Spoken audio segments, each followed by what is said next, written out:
Now listen closely. Here's a little lesson in trickery. This is going down in history. If you wanna be a villain #1, you have to chase a superhero on the run. We are #1.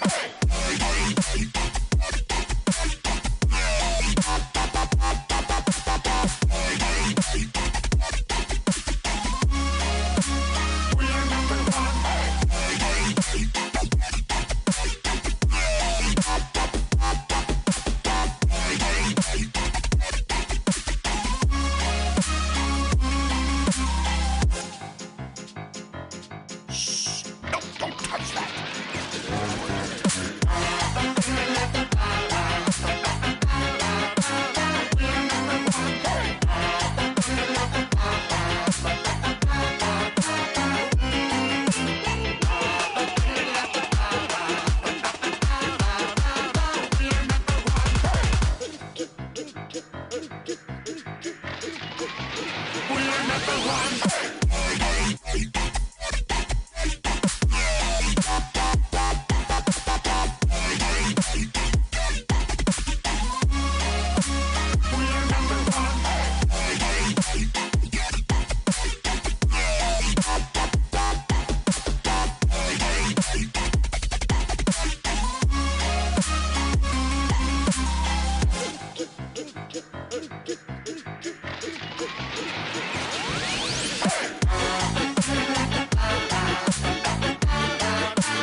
#1.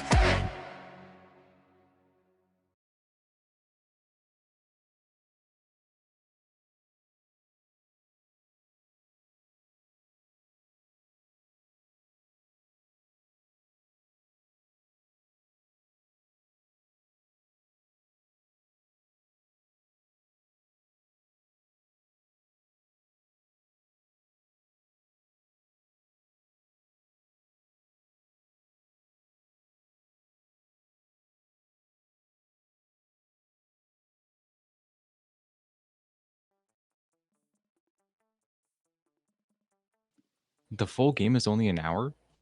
There. So you want to play the full game, right?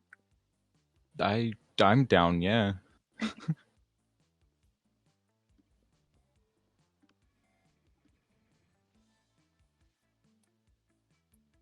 You can start. You can read first.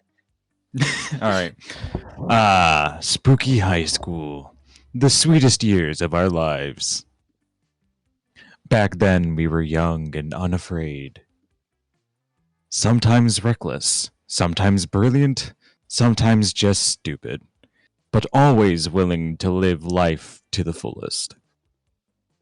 We were on a wild journey to discover who we really were. Who are you? Oh, I'll be the Frankenstein, though.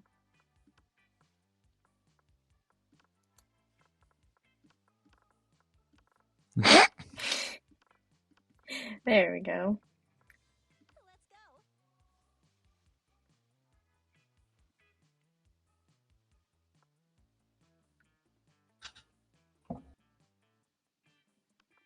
Pyre. How do you say that, Pyre? Yes, Pyre. And we had yet to experience its ultimate challenge, the monster prom. I remember it clearly. 3 weeks were left, and as we fantasized about our dream prom dates, we were all scrambling to catch the attention of one of our 6 most charismatic classmates. Miranda Vanderbilt, a sweet mermaid princess who was as cute as she was genocidal. Damien LaVey, a fearless demon with a taste for destruction and a love of fire.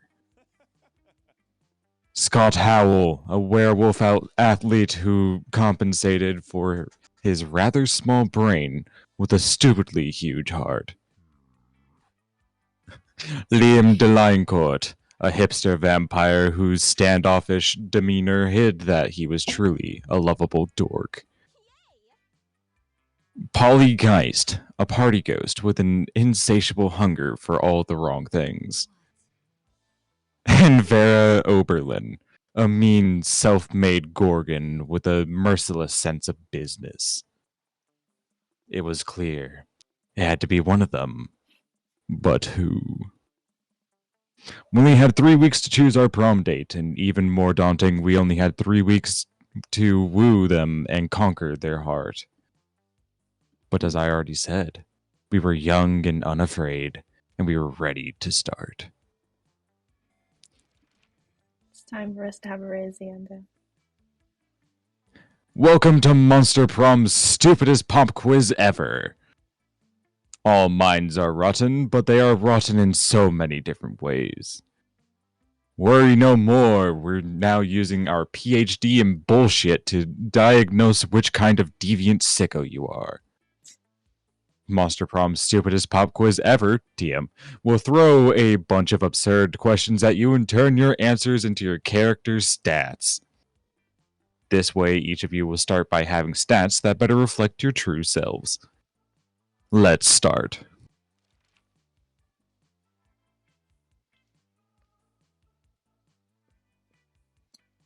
Let's see, you get the chance to produce a movie. It's based on... Two cool guys walking away from rad explosions, and they don't look at the explosions. They don't give about the explosions. They reflect on life and love, but it is super dope. And because they do so, walking away from never-ending explosions. The most influential Russian novelists of the XIX century have gone nuts. Oh wait, that's a number. Oh. No, I think it No? is XIX because Okay. it's just supposed to be like random numbers that it could be any number. Okay. Have gone nuts. They don't remember anything about last night, and now they can't find the manuscript of the brothers Karamazov and Dostoevsky. I can't say that. Has delivered Okay, so today. is Karamazov and Karamazov. Dostoevsky. Dostoevsky. Something about superheroes, but with the love triangle between a beautiful yet somewhat relatable girl. Maybe she's always stating she's a mess. And two of the super hot superheroes, which are also like vampires or pirates. That honestly sounds like something I'd write. So yeah, that one. Oh jeez. They've gone nuts and don't remember anything about last night. Oh my gosh, wait, I actually know exactly what this is a reference to. This is a reference to the movie Dude, Where's My Car? I've never heard of that movie. It's super old, or well, I say it's super old, but it's like from I think 1990. Anyway, but it's really dumb as well. Anyway, I think I'm gonna go with the explosions. You wish you were raised by a pack of wild wolves who also happen to be tech moguls who own some of the most profitable companies of Silicon Valley. They would be role models and wild wolves sick. A mysterious old man who saved me from the streets in order to raise me as his disciple in the ancient ways of rad DJing. A really progressive marriage between a venomous snake and actual fire. I love fire and see no issue with being raised by it. The mysterious old man. Huh. These are all... I see why it's called the stupidest quiz known to man, but I like fire, but no. So wealthy, so fun, so bold. What would be the most appealing in a love partner? Taste for Kawaii eyes. kawaii. Soft fur, sharp wits, Tsundere. personality. None of these really. I know which one that I'm definitely going to go for immediately.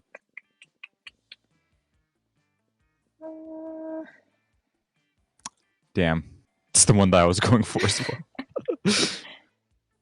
I like a good, smart person, okay? Wait.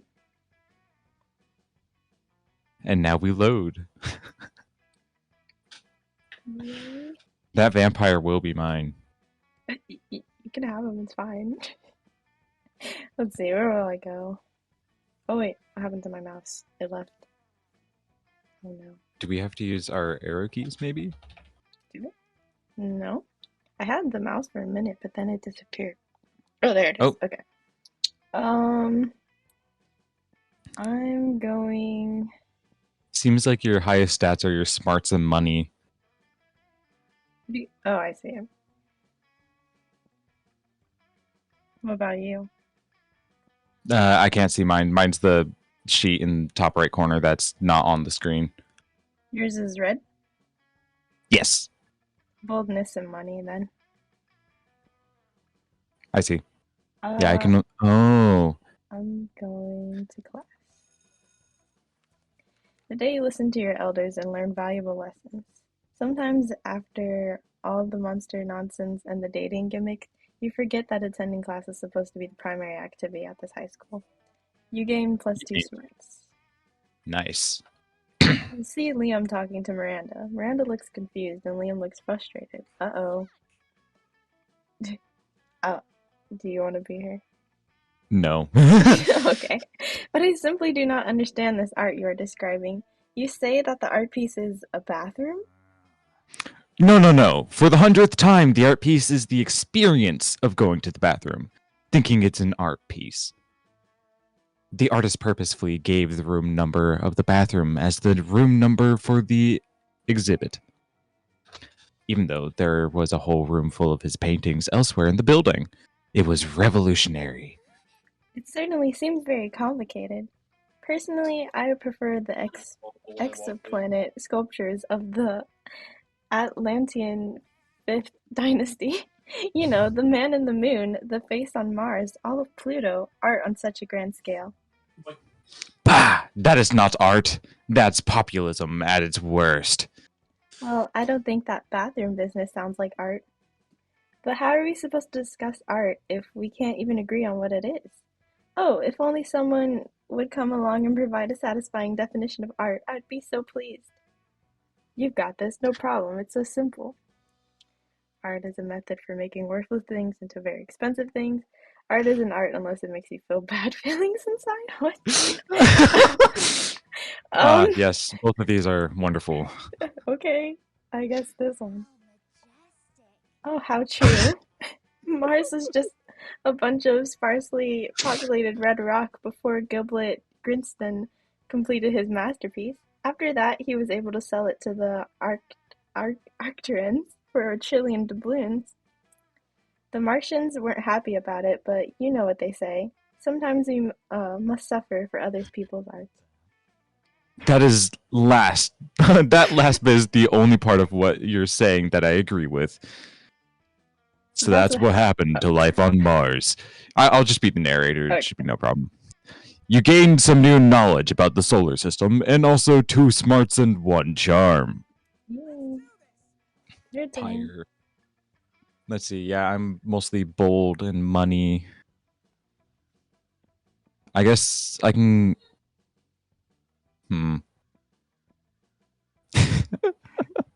What would even happen if I went to the bathrooms? I'm curious. That day you skip class and just hang out in the bathrooms because you respect no authority. I guess some people just want to watch the world burn by skipping class and hanging out in the bathrooms. You give 0 shits, but you gain 2 boldness. Against the expected, you spot Scott and Liam engaged in what it seems to be an intense conversation. Wait, is this a mixed bathroom? They seem so into it that you can't resist the urge to ask them what's going on. He's everywhere. We're discussing this recent novel, 2 Lights. It isn't a novel. It doesn't. Oh, I get it. It's a rad movie with lots of cool dudes with amazing abs. Well, it's actually based on a novel, and isn't anything but rad. It's culture trash. But I decided to like it ironically. Oh, me The same thing here. is, there's this human girl with 2 guys who like her. But the guys are part of 2 enemy human races. the wild shirtless humans and the mysterious deep look giving humans. And it seems these types of humans can't stand each other. Oh, and the deep look giving humans shine in the sunlight. Oh my gosh, I know what this. It's Twilight. Did you know that's actually a lesser known trait of some humans? The thing is, the next movie will be released soon and we're super hyped. Ironically. We can't wait, bro. We need to satiate our hunger for two lights. Oh, my bad. It's Two Lights, not Twilight. My bad. This is your opportunity to show these two you're well versed when it comes to satiating urges. Go for it. Let's cosplay. Let's go. Sure. I feel like that's going to be more of him. We should write. Yeah, this is a better one. We should write a nuanced play based on it. Totally not a fanfic. Oh, I see it. A nuanced pastiche involving the characters of Two Lights, throwing a new light over their fears and desires. And over their abs. Yeah, sure. With an unexpected twist that will elevate the strengths of the original O'Rear. Something subtle, yet powerful. Something like the rival humans ditching the girl and fucking each other's brains out. Yeah, I like that. It's artistic because of reasons. And if they're nude, that means more muscles and stuff. I like that. Sure, it sounds a lot like a high form of art and nothing like thirsty fanfic. There's some kind of promoter of the arts. You gain 2 creativity and 1 smarts. Oh. So this will change who goes where first. Everybody chooses a brand. Say your choice out loud to the rest of the players before clicking. Huh? A brand? Like an actual brand? I don't know. It says that we have to say our choice out loud, so give us choices most likely. Really? But it says before clicking. Yeah. Curious. Let's see where it goes. Player order is decided based on how weird it would be if the selected brand paid for product placement in Game of Thrones. Start debating now. Wait, what? Oh. If the selected brand paid for product placement in the Game of Thrones? But I know nothing about I would the assume Game a of Thrones. soda brand wouldn't really fit in Game of Thrones, so... What? I have no clue. Huh. What brand are you gonna pick? I'm definitely choosing Dr. Pepper. I was thinking Nikes the whole time. That would... Yes, Nikes in the Game of Thrones. I guess you could make like Game of Thrones Nikes, but it's saying the product in Game of Thrones, not Game of Thrones sponsoring the product. True. What is Game of Thrones about? It's medieval. I don't know exactly what it's about. I know that there's lots of fun scenes in it though. Oh. Yeah. And a little bit of incest. Oh. I see. You know, good shit. Should we just random it? Yeah, probably. Oh, well, you I guess I'm going first. Week 1, noon.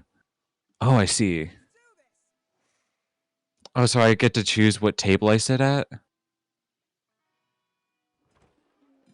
When you arrive at their table, you find that Polly and Liam aren't eating. They're just taking pictures of their food. Oh my gosh. Oh no. Welcome to the don't need to eat so we just take dope food pics zone, baby. Oh my gosh. We believe that food, like heavy construction machinery, should be seen and not tasted. Yeah, I mean, like, have you ever tasted heavy construction machinery? Have you? I don't know, maybe. My weekends are usually kind of a blur.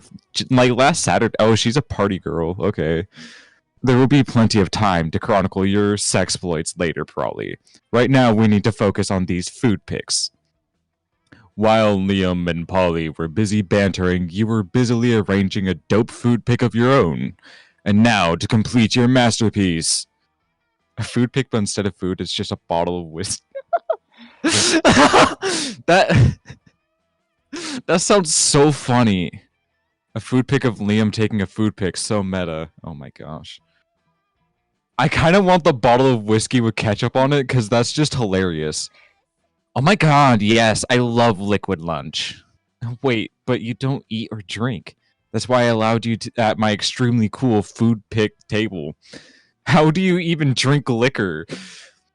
Duh, I make an alive person drink it and then I possess them and suck the drunkenness out of them, obviously. I suppose that's not too terribly dissimilar to how I get drunk. But why put ketchup on the whiskey bottle? So it counts as food? You can't just drink a bottle of whiskey without ketchup on it for lunch. That wouldn't be a meal. Oh my gosh, I'm gonna kill myself. You can't argue with that logic, nor do you want to. Because then how would you justify getting drunk at lunchtime? Hi, Dan. Where will I sit?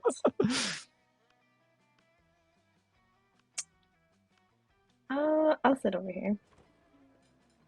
You come upon Damien sneering at Miranda's elaborate silverware spread while her eating serfs chow down obediently at a neighboring table.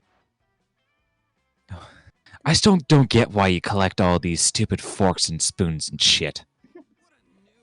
I mean, even the knives don't really look that deadly.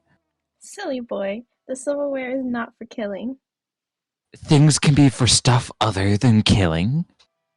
That's lame as hell. It's basically useless, I mean. You don't even eat. Your serfs do it for you. Well, of course they do. But they're not using any of your silverware. Naturally they aren't. Serfs must eat with their own hands as befits the lower classes. So you're saying this silverware collection has no practical purpose? Things have practical purposes? These two could go round and round like this forever, unless you say something to resolve the dispute. Damien's right, Mary. Maybe it is time you started murdering people. It's just so weird. What about your collection of exotic corpses? Oh my gosh, I love a collection of exotic corpses. That's different. Those corpses are useful. Useful for what? For holding down important You use them as paperweights? What important documents? Documents about very important... Ugh, fine. I guess I don't use the stupid corpses for anything. I just stack them in a shade? My accent. Anyway, I just stack them in a shed and occasionally dress them up in silly costumes. Oh, wow. There, are you happy? Extremely. Oh my gosh, her face. Whatever, I'm gonna go play with my corpses. You know, why is he face blushing? Reminds me of. You remember Sketchy, right? Oh my gosh. You stay behind with Miranda to admire her collection. She even teaches you how to use the romance fork. Smooth. Oh. We'll just keep on going with the random. Yeah, because I don't really get the challenge. I am first. The die is cast. Anyway.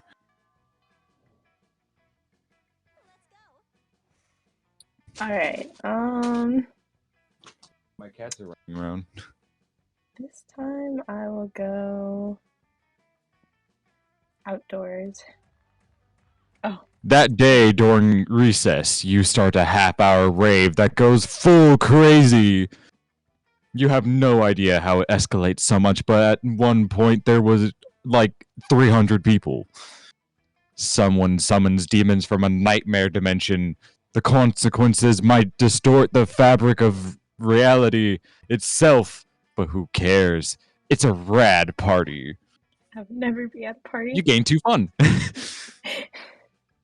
Afterwards, Miranda summons you. It feels weird to be summoned, but you comply. You can't resist her mermen goons. Thank you for coming, my dear. I have finally decided to trust you with my most important aspiration. I am destined to be the queen of prom. The royal ascension is nigh. We must prepare. Most of my competition is naive. They foolishly assume that prom queen is a purely ceremonial title. Except Ursula Jr. She's proving to be quite a worthy rival. I respect that.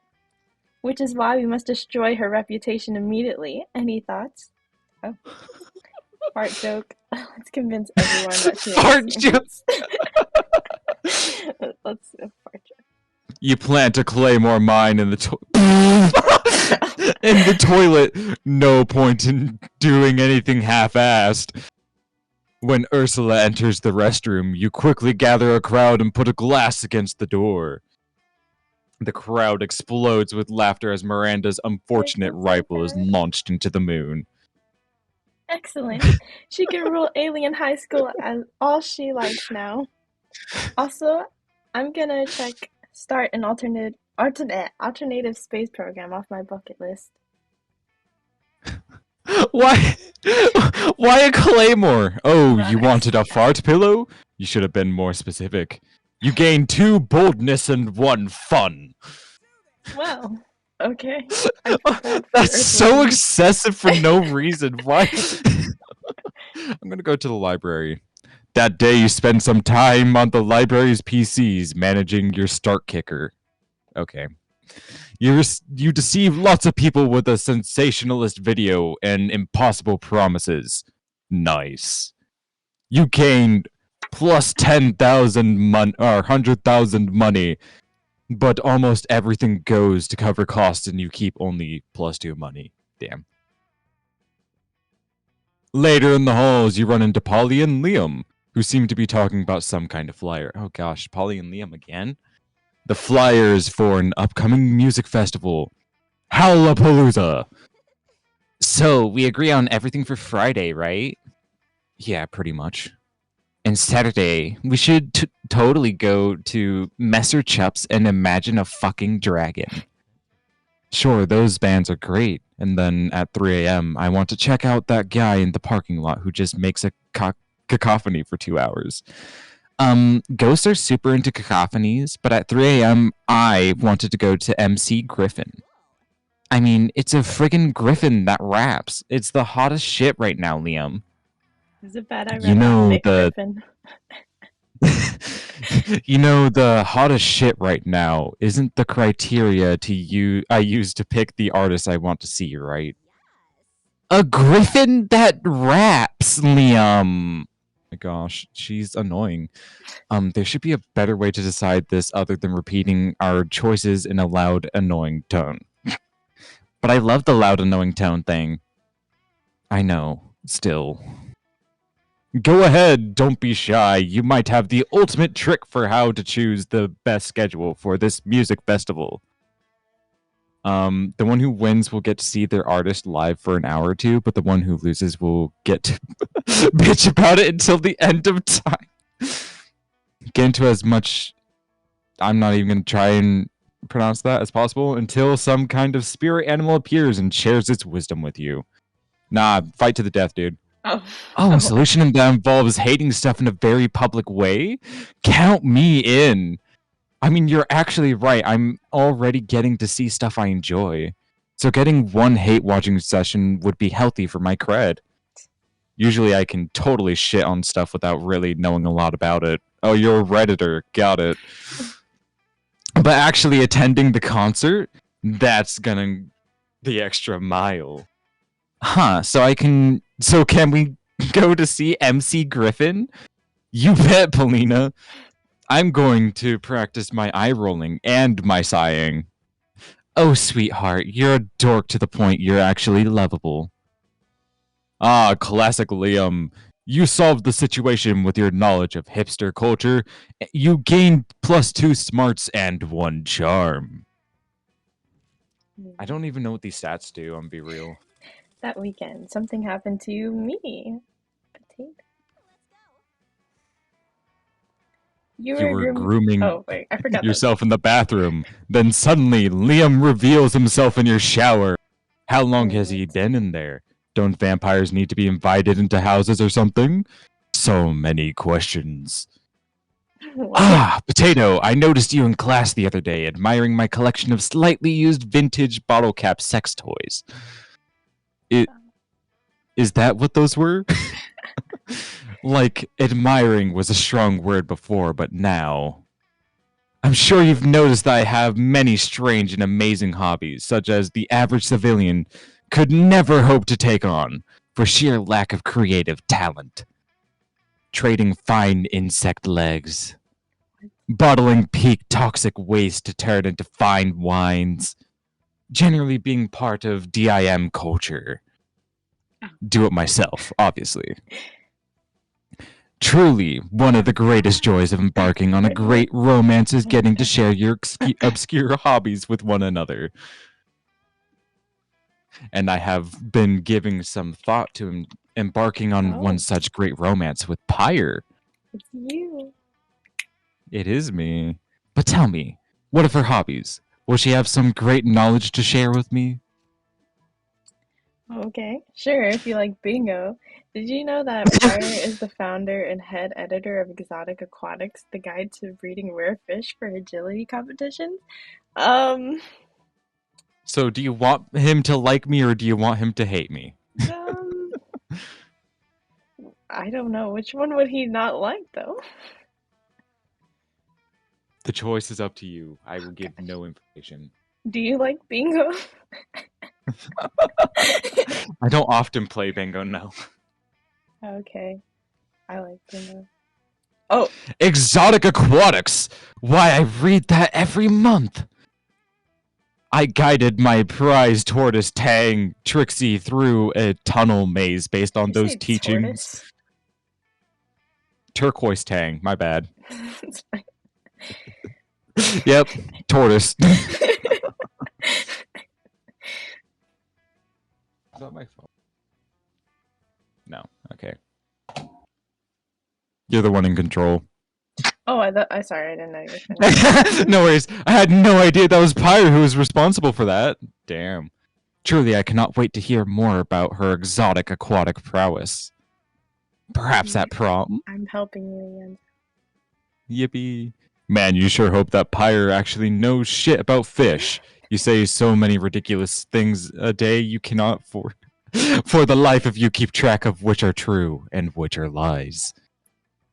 You'll be keeping your fingers and fins crossed for her. Meanwhile, you gain 3 creativity. Okay, Yippee! that was a strange encounter. That was indeed a strange encounter. That's right, we have 4 weeks. Oh, okay, is it telling us who's at the library? Yeah, I don't know why it's saying who's at the library. I don't even know who that character is. I know I haven't met them. I'll go to the gym. That day, an epic dodgeball match takes place. Everything seems lost, but you deliver an inspirational speech that fuels your team's spirit, leading to a spectacular comeback. You're clearly a natural-born leader. I wish. You gain 2 charm. You're gazing dreamily at Miranda when a flash of otherworldly light blinds you. When your vision clears, you see a great rift has opened in time and space, and standing in the middle of it. Greetings, my love. It's me, Prince of the Otherworld, and I'm here to fulfill an ancient prophecy. Hello, welcome to the stream. A prophecy? How exciting and regal! What sort of prophecy is it? It is a prophecy How are you of doing today? love. Sorry, I didn't see the chats at first. Oh boy, here it comes. Legends foretell a great beauty with the hair of an angel and the scales of a fish, a beauty who I am destined to marry. going good so far. It's been a fun game. This A bit dork. weird, Oh my but lord. fun. But that sounds like a perfect description of me. Could it be that I am the great beauty described in the prophecy? Well, yes. That's sort of what I was trying to imply.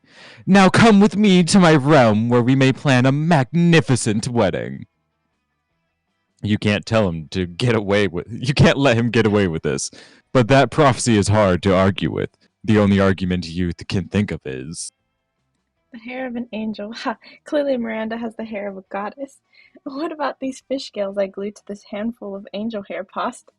What? It's true. The very hair you now look upon was stolen and grafted from the scalp of Thetis herself. Daddy really does insist on the best hair for all his children, even if it angers the gods. Ah, well, perhaps the prophecy was speaking metaphorically. And yet, technicalities are the very thing these sorts of prophecies turn upon. Oh, alas! Would that I could find a princess with less perfect hair. The prince flees through his portal to go trolling for more princesses as Miranda glows with pride. You gain 2 smarts, 1 charm, and the phone number of her hairstylist. Okay. That was fun. I'm curious who this character is, but we've also never been to the auditorium. That day, while rehearsing for the class play, it's as though the muses themselves have descended to give you figurative oral sex. Your performance is intense and inspiring. It will be remembered for generations, which is pretty rad by high school plays standards. You gain 2 creativity. Scott strolls by, happily munching on something. Liam gapes at him, appalled. What on earth are you eating, Scott? This delicious new flavor of Fangel's potato chips. Maximum Ultimate Double BBQ Massacre. Really, because it looks like a raw severed goat head inside a cardboard tube.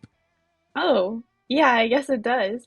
Could have sworn it was potato chips. Still tasty, though. Oh my lord, this guy. Tasty? Tasty? Does wanton environmental destruction sound tasty to you? I don't know. Is that a kind of jerky? No, Scott. Don't you realize that in order to harvest these goat heads, Fangles and co-decapitate millions of innocent goats every year? But what do they do with the bodies of the goats? Look at his eyes. That's The eyes of no thoughts, head empty. Nothing. It's a horrendously wasteful practice. Okay. Oh no! All those poor headless goat bodies running around bumping into things. We have to stop them. Wait, really? I was just trying to make you feel guilty. I didn't actually have a plan of action. But if someone were to suggest one, assemble an army of undead goat torsos? Now we're going to write an extremely mean blog post. But how can a blog post cause any That's kind of mean. meaningful... That was me. Quiet, Scott. I've been training my entire life for this. Liam whips out a tablet with "This machine kills fascists" written on it and gets to work. The blog post he writes is so incendiary, the Monstropolis Fire Department has to send digital firefighters to put out all the flame emojis. Bangles is forced to recall their maximum ultimate double barbecue massacre flavor, just to prevent the internet from burning down. Scott bids a tearful goodbye to his cardboard tube full of goat head, but you all agree it's for the best. You gain 2 smarts and 1 creativity. Wow, these scenarios.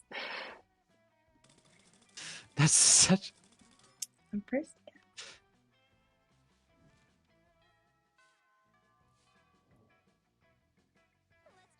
Yay, Oh, I get to pick lunchtime. where to sit now.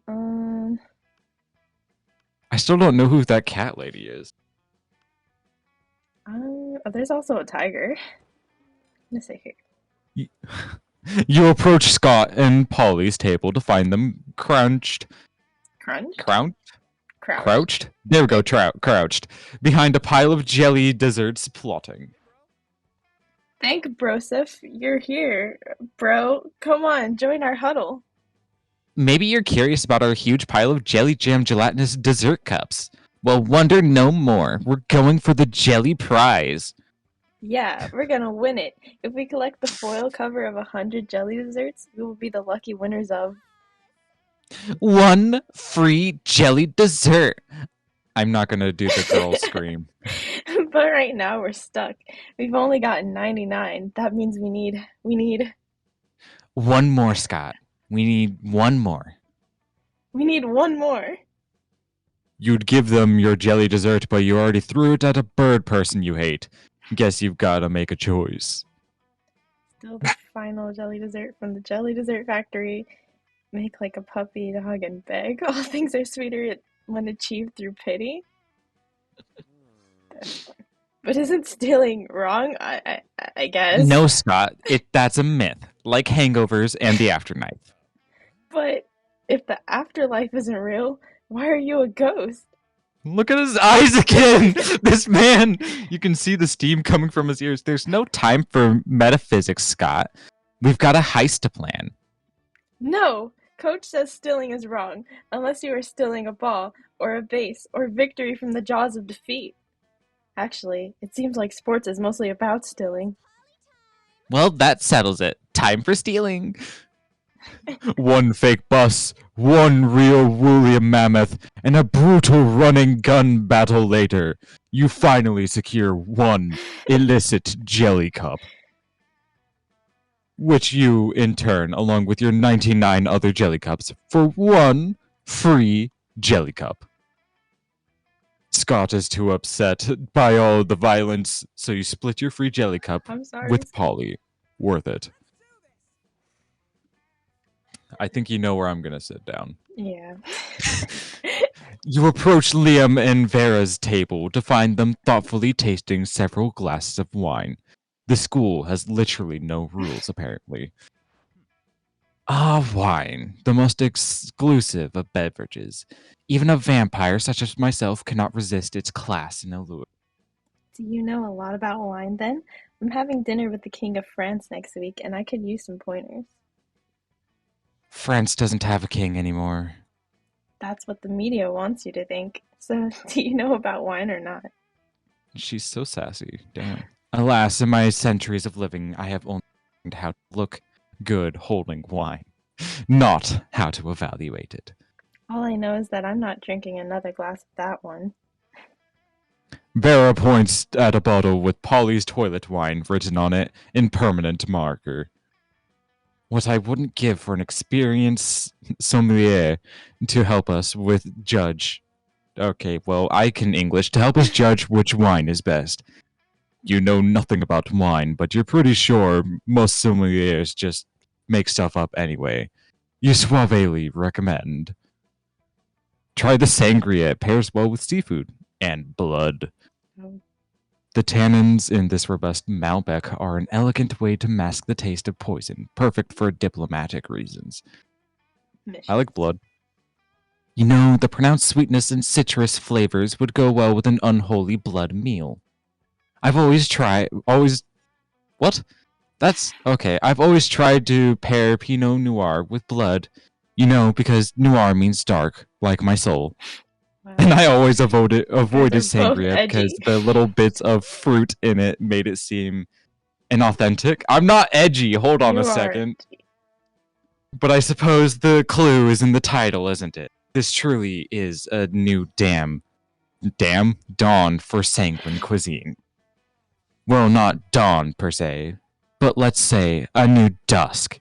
Yes, a new dusk for sanguine cuisine. As someone who does not literally drink blood, I'm afraid I can't share your enthusiasm. But I do like to imagine vampires getting chunks of fruit stuck between their fangs. Liam ignores her. He's too busy gazing at you over the rim of his glass. He's a little drunk, but you don't judge. I think he's into you. All my effort. Oh, I'm going first this time. Yep. Nighttime. I honestly don't even know I'm. who I'm going for. Who are you? Welcome to my little shop. Buy some Oh. shit. I have shit that will boost your stats, shit that will lead you into stupid new adventures, even some shit that might be much needed at some very specific moments. So take a look. Oh. What? Bob? Bob. Crafting your art requires years of hard work, education from great mentors, and tons of raw talent. But damn, that sounds I exhausting. like the tag. So let's say settle for a too poor. motivational poster for now, okay? Okay. Happy little laugh. Too poor for this? They have coke. Good old cocaine in these times of weird experimental substances with horrible side effects. Cocaine has become the new vanilla of drugs. What? Oh. Yes, a used tampon. You know, for good old blood rituals, or in case you're just a creep with unhealthy obsessions. Don't even dare ask me how I got this. Oh my, what are, these are all, oh, I understand now. It's, so, yeah, these are, I'm too poor for it. Yeah. You didn't get it. Yeah, no, I'm stupid. I thought it was like, you're too poor. It's like items for poor people, but no. Impractical. A PR agent. It's totally a thing. Oh. A sexy fake Latin accent? The sexiest thing is being yourself, honey, but a Latin accent is a close second, to be honest.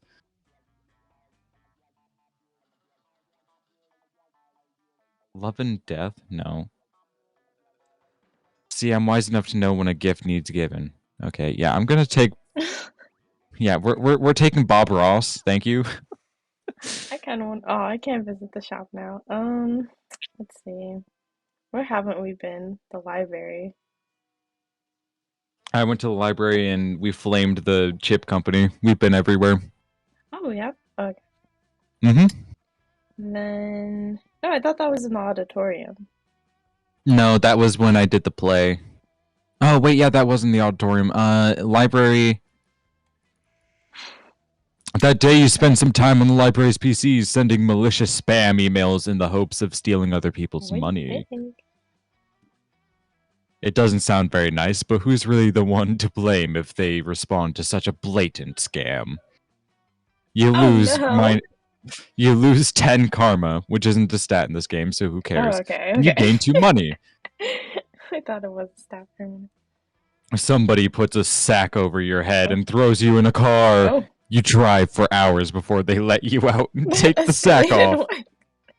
It's clearly the first floor restroom. Miranda is sitting on a makeshift throne while her goots jump in and out of the toilet.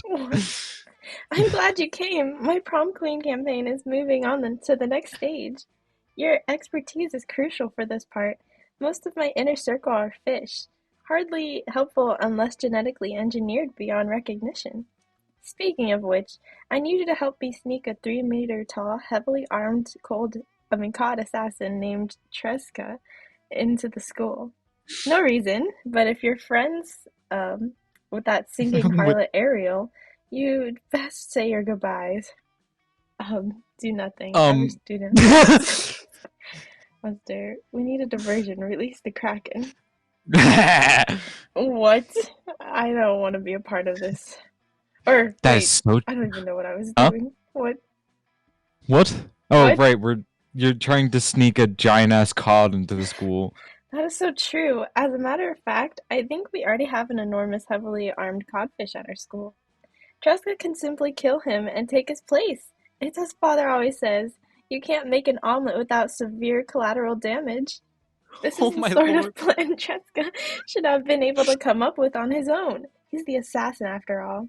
I almost did a lower class job. Phew, you saved my dignity. Doing a cod's job is like 100 ranks beneath me, right next to being from Iceland. You've just averted the real crisis here. You gain 3 boldness. What was that scenario? Something happened to me. You. You're doing some healthy nighttime jogging when suddenly a chariot pulled by aquatic horses, not seahorses, emerges from a nearby fountain. How does that even work? Anyway, a door from the chariot opens, and unsurprisingly, it turns out to be Miranda. Pyre, you seem like a trustworthy person. Well, you certainly like to think so. I need to let you in on a secret. And don't tell anyone this, I am a princess. Nah, the crown didn't give it away at all. I've been keeping it undercover because I think I am falling in love with a mere commoner, Potato. I've thrown some hints here and there, like always wearing my crown or casually and subtly mentioning that I am a princess every 3 or 4 minutes. Yeah, subtly. But soon it shall be time for the plot point in every good romance where my true identity is discovered. And she must accept me as the princess that I am. Now, this always turns out just fine in the movies and the fairy tales, but alas, here in the real world, dictated by logic and reason. She can't mean this one, right? There are some very confused people who think that my kingdom's benign and helpful invasion of other kingdoms are unfair, and therefore are against the monarchy. Naturally, I am anxious as to how someone like that might react when they finally learn my incredibly well-hidden secret that I am a princess. My lord. What of Potato? How does she feel about the monarchy? The monarchy? She loves the monarchy! That's why she voted to never vote for class president again, and instead chose someone based on divine right. Oh. Down with the Orchid? Bourgeois. It's French. It's from the French Revolution. But yes, you love the monarchy. Voting? I love the monarchy. To end voting. Why, that's one of the most brilliant subversions of peasant power I've ever heard. Potato's support of the monarchy shall not go unnoticed, nor unrewarded. Assuming you consider going to prom with me a reward for supporting the monarchy. Oh my lord. Which of course it is! Huzzah! This girl. Huzzah indeed! You gain 3 charm. My creativity is off the charts, holy shit. I don't have it. Yeah, it's at 15, oh my gosh. What is mine? I can't see yours. That's weird. Oh, I have 13 smarts, 10 boldness, 7 creativity. If you click on the paper, that's like on the other. My mouse doesn't show up when you're in control. Oh, right. I forgot. Yeah, no worries. Yeah, you're pretty all-rounded. Do I want to go to the shop this time? You know what? I will go to the shop. It's been a while. I've missed you. It's okay. You can look at my stuff. Well, now I can't buy the poster. But you can buy a used tampon. No, I'm good. No?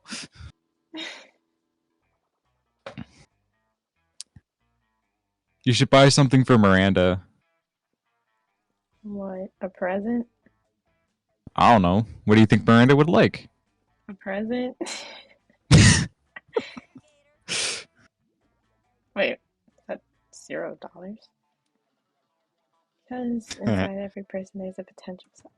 Mind control? Oh. I don't know how I feel about that. That was... Well then, let's see. Guess I'll go out here. Huh. That day during recess, you start a half-hour rave that goes fully crazy.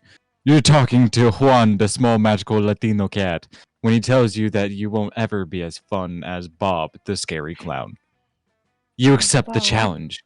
You go straight to Bob, stab him several times, open his bleeding chest, and eat some of his guts in order to consume his fun. Oh. Damn! That escalated. Really? Do you think that's how this works? Well, if it is, you gain 2 fun from poor Bob. Oh. Okay, then.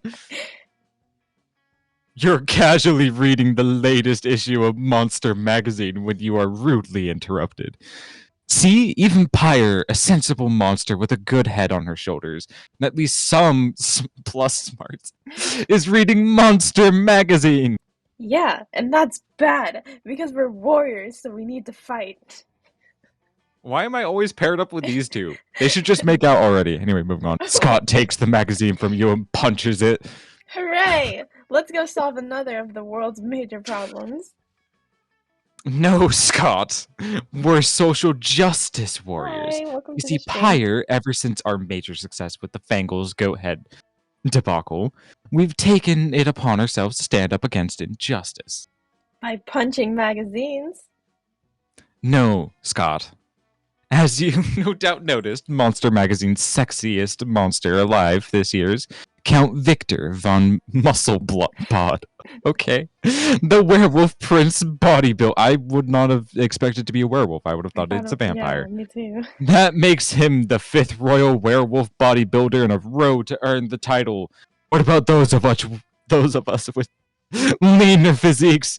What of our representation? So now we're endeavoring to get Monster Magazine to name someone from a more marginalized community as their sexiest creature alive. We just need to figure out a way to convince them, since I guess punching the magazines wasn't good enough.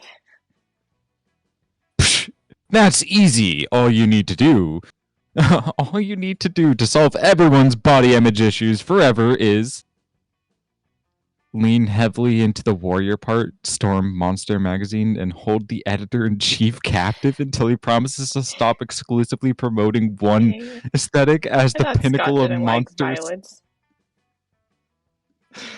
Oh my... Make our own version of the magazine, featuring a 3-winged chupacabra.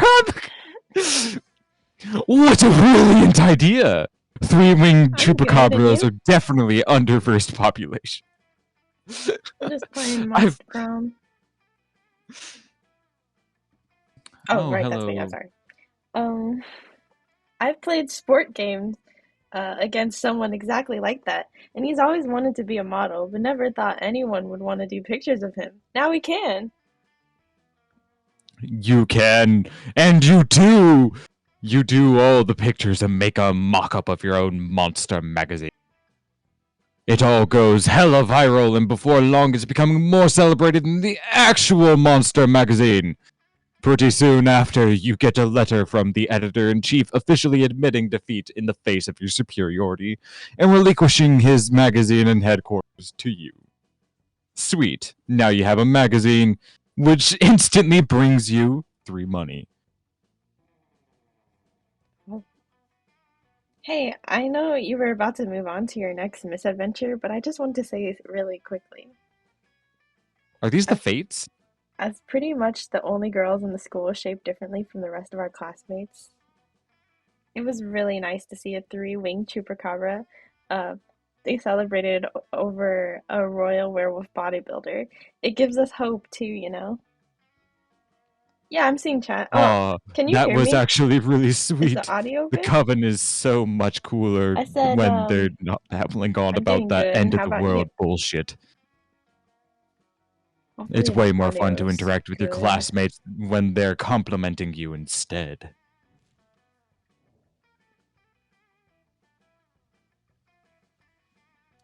I'm gonna be real. I read that as chaos at first, not chats. Are you seeing chaos? There is a lot of chaos. You seeing chaos? Yeah. Wait, can you maybe go into the stream and see if the audio is good? Sure. Well, I don't hear myself. Yes, there is audio. Okay. Just make it. Alright then. But also, yeah, I'm doing good. How are you doing? Are you doing good, Ienzo? I'm alive.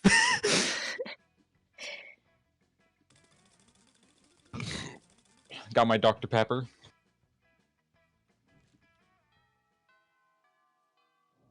Oh, we're almost at the end of the game. Oh no. It's been fun. Where will I sit this time? Okay, I won't sit there because I know you want to sit there. Go ahead and sit there. You need to talk to Miranda more than I need to talk to uh Liam, yeah. You notice Liam Yeah, I looking was asking you. disgruntled, which is his default, so whatever. I'm glad you're doing good.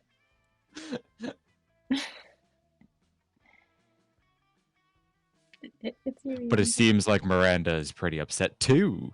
Better check this out. Okay. Liam, why are you typing on your phone so angrily? Did your phone offend you in some way? Why are you mad at it? You seem to be an 8.5 on the frowny Liam scale. The what? The frowny Liam scale. Normally I can tell how people are feeling from their faces, but you seem to be frowning most of the time, so I created a chart to measure your frowniness. Why? This feels like a reflection of you. Miranda pulls out a notepad and displays a series of doodles of Liam's frowniness. They're not super accurate, but they are super adorable. I'm not angry at my phone. My so-called frowniness is caused by a heinous error.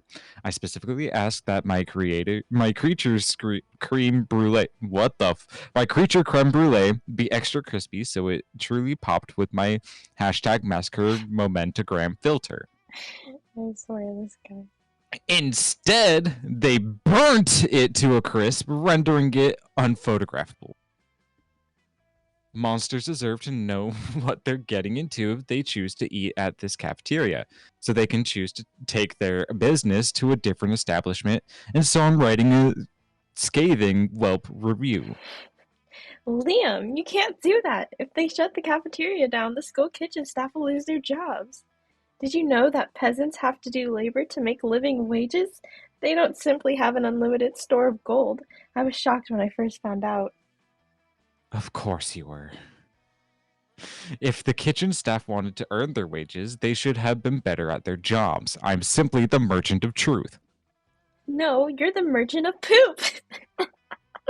Why does she not have a nose? That's a true question. Your regal sophistication shines through.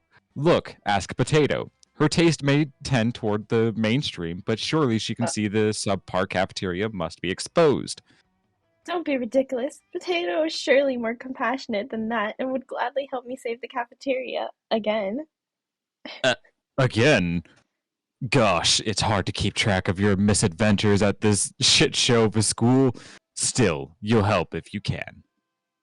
Miranda can't That's undermine Liam's admittedly talented criticism alone. This will take an army of homeless people we pay to write positive Welp reveals of the cafeteria until we eclipse Liam's. Liam, one lone voice, simply cannot shut down this cafeteria, at least not the voice of a high schooler. Let's get a renowned food critic to write a Pulitzer-worthy expose to be published in the most widely read periodicals. I'm sorry. I can't. Why, of course. This plan involves two of my most favorite strategies, gathering an army and outsourcing work to the disenfranchised. If it involved torture and suppression of dissidents, it would hit all my favorites, but there might still be time for that later.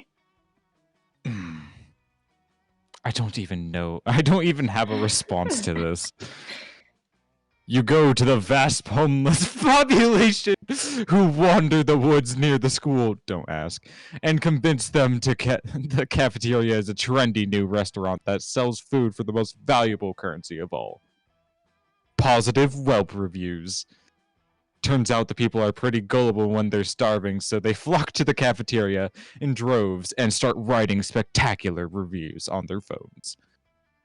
Because now homeless people have phones of their own. It seems they kept it all under unwanted blackberries. Remember blackberries?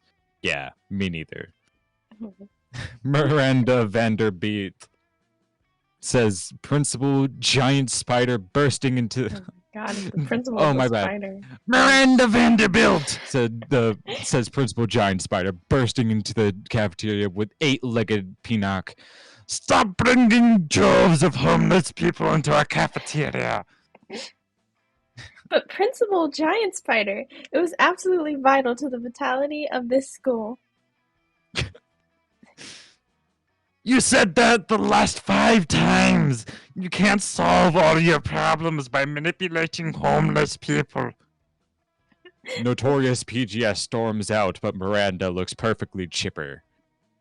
Oh, he may pretend to be upset, but I think the subtext was pretty clear. Thank you, Miranda and Potato, for saving the entire school like the beautiful heroes you are. That's 100% a lie. But Miranda called you beautiful. Aw, it's a win. Okay, then. I need more conversations with my demon boy. You sit down and... you sit down to enjoy a nice normal meal at the spooky high cafeteria as usual. Lol, JK, something fucked up as is always going on here, and today is no different. Oh, hello, Pyre. Did you want to come sit with us in our...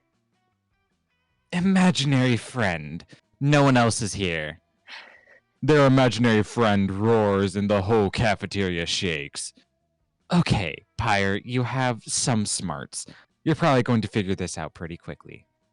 Why do we have a wild beast under our table? Why don't you take a guess? He's asking you to guess because we totally forgot our plan. Scott! No, we didn't. Shut up. We were going to teach to teach at the piano, or maybe the saxophone? I lost my notes.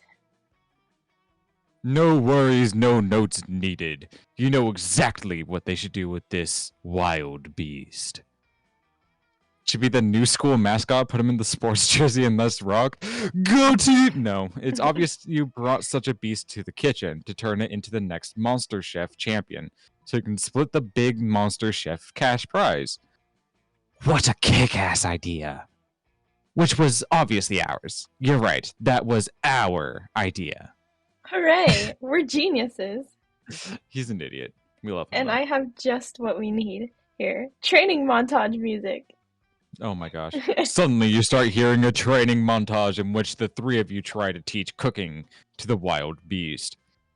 You suck at it since you're not big chefs yourselves, and also because it's a wild beast and it keeps on devouring people and wreaking havoc. But it is quite an epic training montage. Yeah. Afterwards, you're all sitting excited in front of a portable TV. The Monster Chef show is about to start.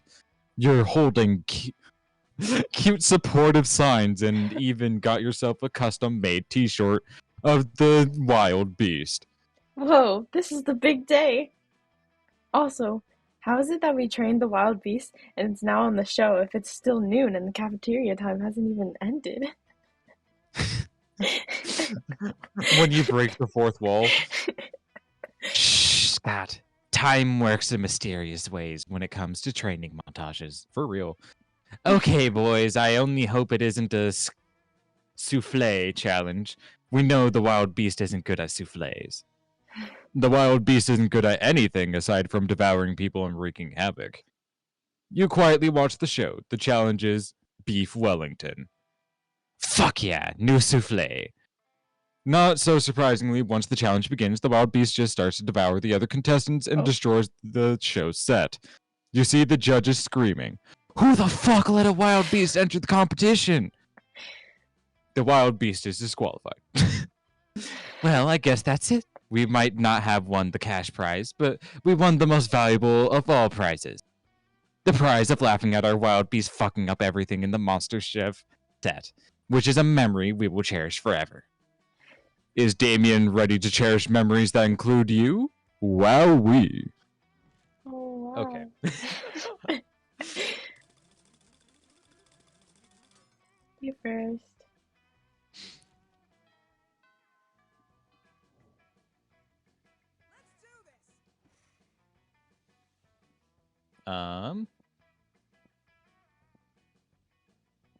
Let's head to the auditorium. That day, while rehearsing for the class pray? Yep, we're keeping to it. You aren't especially good nor inspired. For once, it seems you aren't getting the classic creativity boost from the auditorium. I don't know why those are bolded, but sure. But afterwards, while talking to your classmates, you're Thank having you. trouble conveying your point in a discussion. They were So you both, decide to convey it through music. They were both made by the same artist. Really Yeah, cool we absolutely artist. love him. We love him. He's Yeah. wonderful and amazing.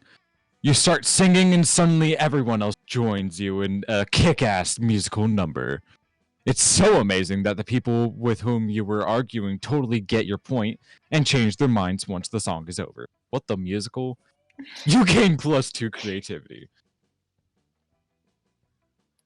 Lately, you've been being cute with Liam, but in an ironic sense. And he seems to tolerate you, which is like third base for Liam. So tonight, you're having a picnic at the graveyard. Oh my god. It's like a date, except it totally isn't a date, because dates are super cliche. No, but it's it's a totally friend a of date. ours. But I think they do It's commissions. time. You're going to kiss him. You practice a lot with your pillow, which might or might not be a body pillow, customized with a real size full body picture of Liam. Maybe. Here you go. You know what, Pyre? I've been thinking about the concept of kissing. Oh. And not because being with you makes me think about kissing. Oh. But don't you think kissing is such an outdated and vulgar concept? Your best way of showing your feelings is by putting your mouth over another person's mouth. But you wanted to put your mouth over his mouth, god damn it! The narrator has such passion. Come on, Pyre. Prom is just around the corner. Quickly, think of a never-before-seen way of showing your feelings for Liam. Don't show your feelings, sing your Sing feelings. your Being figurative is for cowards. Real winners always literal. Show Liam your feel. Why is this is so bolded? Sing your feelings. No. I guess. Damn. Oh. You're ready to show Liam your You feelings in a should've sang literal way. feelings. You start a magical ritual to give your feelings a physical form. What the fuck? Yes, there is a magic ritual for that. Magic is just stupid. Your feelings are many and complex. When putting all of them together into a physical form, it turns out they add up to the shape of a feral puma. What are you doing? First, you spend an hour of our picnic ignoring me so you can scribble some weird runes on the ground. Oh yeah, that ritual took you an hour, so you couldn't focus on Liam. And then you summon a friggin' puma in the middle of it, which is like the fifth to last thing I like in a cool. pic. Oh, damn. Just between two pumas and gluten. Not cool, Pyre. I'll let you solve this yourself. Damn, I should have sang, by the way. You should have sang. I told you to sing. And so he leaves, subduing Everyone a loves feral musicals. puma.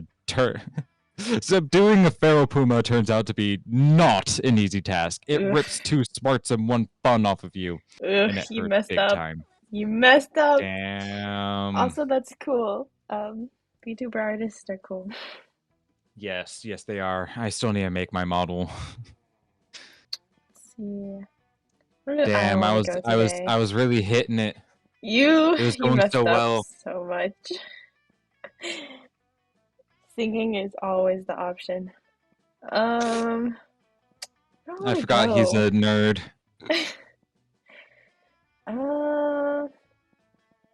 Let's go. I'm between outside and the gym. Let's go outside. Oh. That day during recess, you start a half-hour rave that goes full crazy. You're casually chatting with Juan, the small magical Latino cat. Wait. You start telling him that hilarious story of what happened last summer at Monster Cab. You know which one. The one involving the beehive. The blow-up doll of the president. The penguin mask and the mystery of the Goblin King. Slowly, lots of people start joining you to hear the story. By the time you say where the Goblin King was, 100 people or so burst into hysterical laughter. That's so funny. You turn on a mobile app that captures all the laughter and turns it into +2 fun. Oh. You run into Miranda accidentally. It's clumsy yet kinda cute and romantic. For a second you suspect she rehearsed it. Hi, it's so funny running into you here. So random. Anyway, I've been wondering. I got my weekly allowance today, but I can't come up with anything fun to do. It's not much, just $1 million, but perhaps we could come up with something. Together? Oh no. Something practical and yet amusing, a purge of your political opponents. I'd like to know more about you. Let's hire peasants to sing your story. Um, what? I don't know which one she'd like. What? We both had hard choices. Yeah, wait. And tomorrow is prom. What? Oh my gosh. Which one would she like? I'm not sure either. They both seem like she'd like either of them, but okay. This one. No! Peasants? Peasants aren't suited to tell my story. It's a serious subject that only licensed jesters are allowed to reenact. Oh, so I can do it. Got it. Serfs get weird ideas from it. They think that the displacement of the village for a monument to my birth is somehow offensive. We don't want to give them any weird ideas or any ideas at all. Peasants with ideas get rowdy. She asked you for a date idea, and No! you suggested exposition? You lose 2 smarts and 1 creativity. I'm bad. I have The no monster wits. prom awaits. I'm going to ask Liam to prom. I'm gonna ask Marie and good luck. You finally pluck up your courage and ask your beloved to go to monster prom with you. You and me? Psh, that'd be so predictable. Don't be a fool. Also, right now I only date blue inanimate objects. Don't harass me with your narrow mind, and please respect my sexual preference. It all seemed pretty bleak, but you are a natural fighter, so you fought. I got an achievement for getting rejected. Yeah, I see. For the right to marry your own hand, since that seemed like your last That chance is. finding love. Oh. Yay! Damn! You finally pluck up your courage and ask your beloved to go to monster prom with you. Oh, are you really asking me to the monster prom? How chivalrous and brave of you. Yes! Oh my god! Go ahead and check out the Insta. I accept your proposal. I did it. Great. Damn. As is customary on prom night, I will be waiting for you at Sea Dragon's Cave. You should rescue me so we can attend the monster prom. It will be delightful. Yeah! Prom night was beautiful. At several points in the evening, people broke into songs singing about what a magical night it was for the 2 of you. Even some forest animals appeared to join in the song. You're quite sure Miranda's family paid all those people to do that, but who cares? Still a magical night. Aha. I don't know how you didn't get him though. Most likely to marry a zebra. If idiots could fly, this place would be an airport. Damn. Oh my gosh, there's secret endings? Ooh. We might have to, actually play the entirety of this game 100%.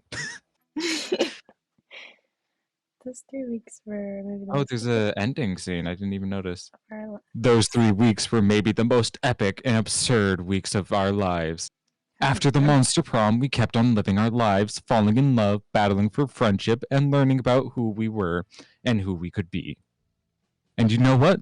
Like it always does, life happened, and it was wonderful. Liam and Scott co-wrote a weird, cheesy fanfic of 2 lights that became unexpectedly popular, to the point it turned into a well-known novel of its own. You were part of that. Do you know what it's referencing, though? Twilight, right? So that Twilight is the 2 lights. The fanfic is 50 Shades of Grey. Oh. Half the characters are shirtless for all the right reasons.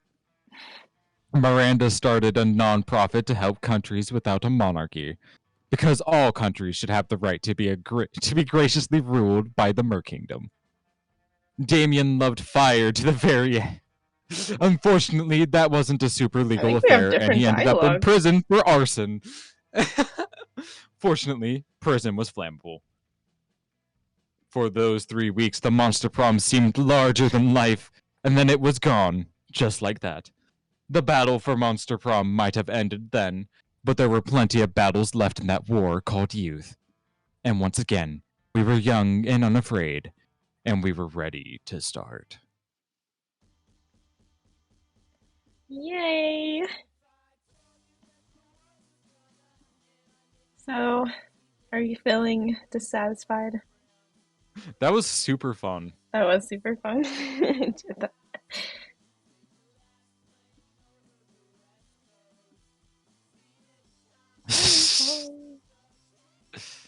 There's actual credits. Knife! Anyway. If we Board played again, gamer. would you go for the same person? No, I think I want to go for Damien. Damien. Chaos and Arson, let's go. I think if I play again, I would go for Scott. We love the dunces, don't we? They're adorable. I wonder if there's a secret ending if you buy everything in the shop. Oh, that makes sense.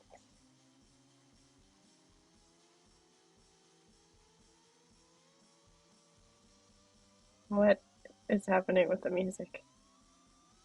I don't know, but it's musicking.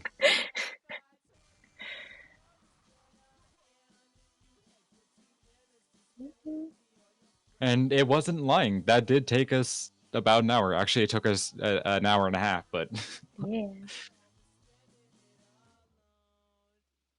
thanks for playing. Oh my No one god. touches my Miri. It's me and Miranda. That was a lot of fun. You just Monster unlocked Road Trip. an erotic fanfic about dragons. This is about to get weird. You have unlocked 10 new images in the gallery. I have nothing in the gallery, surprisingly. Oh.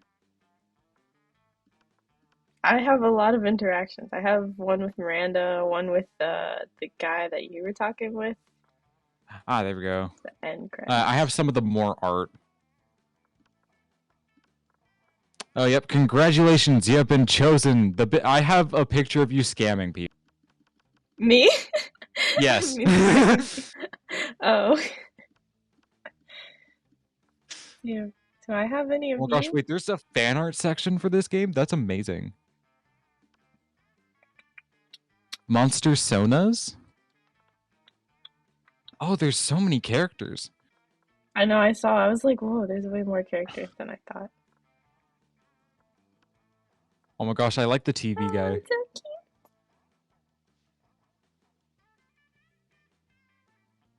Ah, so this is fan art, people drawing their own personas with the characters.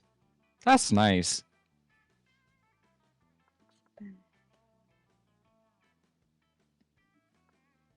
So you willing to do a second one? Yeah, I'm willing to do a second one. I was about to ask the same thing. All right, part 2. Oh, wait. I almost revealed the room. 1 second. Let me. There we go. Oh, how will I tell you? I guess I'll just message the numbers to you. Or, oh yeah. I have your DM open anyway, and since I have... Or, yeah, I should move your stream to my third screen, not... Hold on a second, let me be smart about this.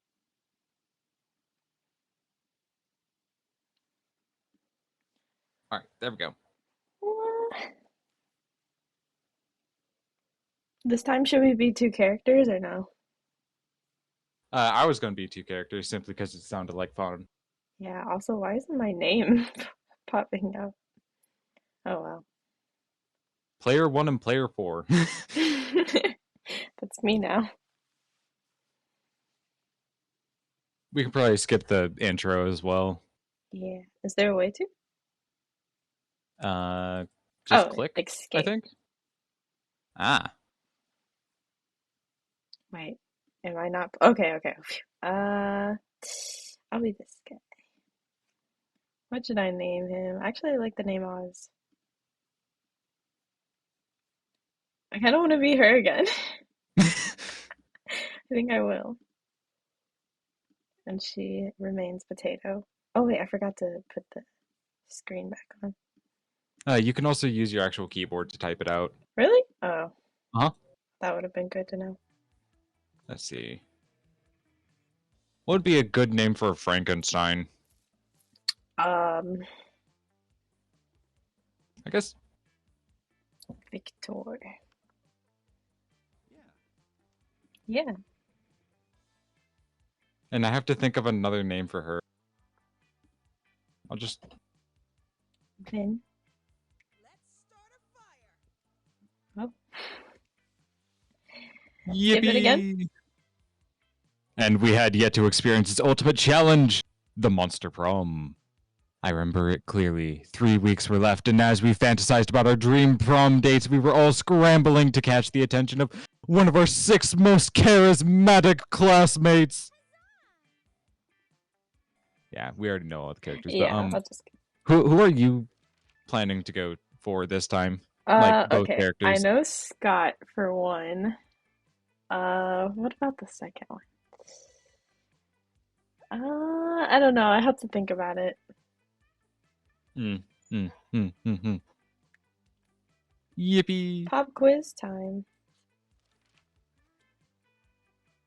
All right, and I'm gonna go ahead and build them with different personalities. If you had okay, this is different. If you had to have sex with an animal, which animal would it be? Oh. A dolphin, a horse? No one can make me fuck an animal. Just that. Victor likes horses. Vin does not like anyone. Democracy is just broken. What would be the best way of choosing the leaders of modern society? Whoever can play the most heartbreaking violin solo wins. You put all the candidates in an empty room with a wild grizzly bear. Whoever kills the bear should be our president. If everyone dies, then it's obvious. The bear should be our president. We create a reality show called America's Next Top President, where the candidates compete in all kinds of physical and mental challenges. Voter turnout increase, and we would turn a profit on it. This one for Oz, and then this one for Potato. So Victor's gonna be all about putting everyone in an empty room. Vin cares about the heartbreaking violin solo. What would be a deal breaker for a potential lover? No manners, is boring, no taste. Me to you. Hates the outdoors. Wow. Person is a coward. None of these are okay. I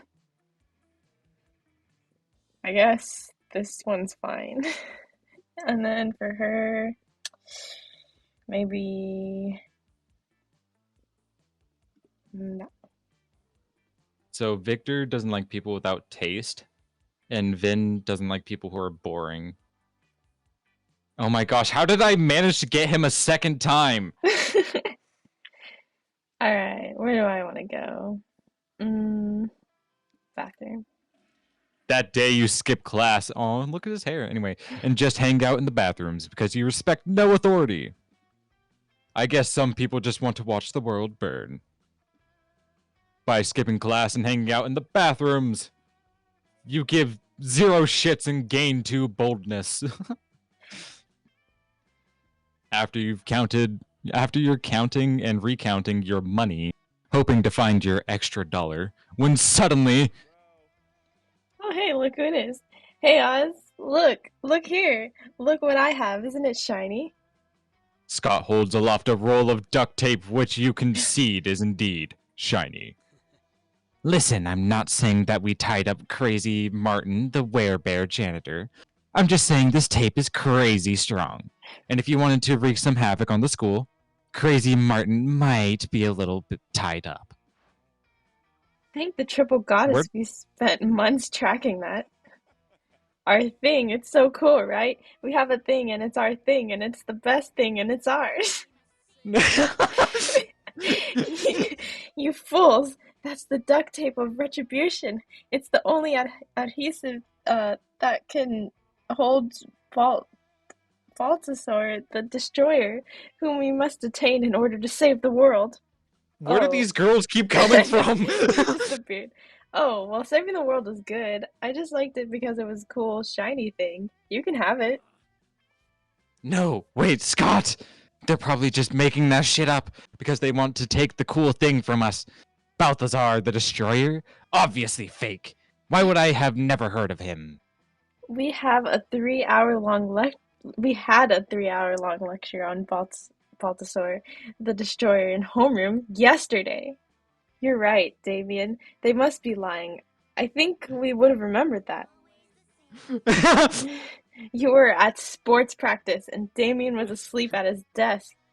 After we heard about the threat Balthasar posed, we took it upon ourselves to journey deep into the dungeon of Holis Ma to bring back the holy duct tape of retribution, only to discover it's already gone.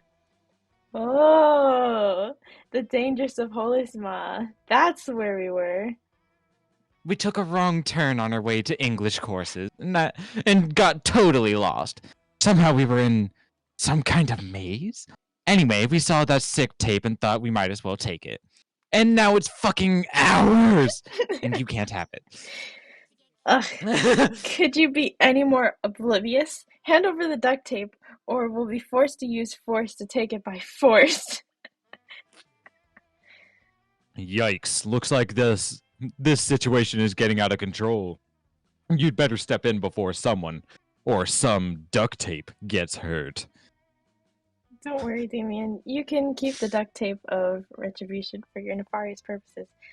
Coven, why don't you just use the scotch tape of, hey, cut that out instead?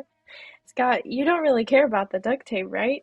You just like having a cool shiny thing. But watch me use my sweet negotiation skills to get, wait for it, two cool shiny. Two cool shiny things. Anyway, hang on. Seriously? We said we needed a magic artifact to save the world from the legs of Balthasar, and you're making us barter for it? God, you guys really are Rolls pathetic. eyes. The Coven leader, Joy, you're like 90% sure her name is. Although they always kind of feel like one person to you. Rummages around in her pockets before withdrawing two shiny things. Here are two shiny things. A broken glow stick from the last Dark Arts Con we attended, and the ceremonial dagger. Damn, that is one nice looking dagger. I'm into it. What kind of fierce quest did you have to complete to get a hold of that baby? Actually, I just bought it at a Dark Arts and Crafts store. You bought it? At a store? That's even more amazing. Do you know how hard it is to go to a store and buy the thing you're supposed to without losing the money or eating the money or thinking that you lost the money and finding out that you ate the money? How have Jemmy, you might be Scott. Me? Wow, okay. How have you How not have been you expelled? not been expelled yet? Do we have a trade or not? Yes, two shiny things, hooray! The trade is swiftly made and the Coven leaves to go save the world or whatever. The important thing is that Scott and Damien are now in the possession of two shiny things! And from the equally shiny smile Scott is flashing you, you're thinking you might be in the possession of a prom date. You gain 2 boldness and 1 fun. Rotato. Okay. Well, who am I going to go for with her is the question.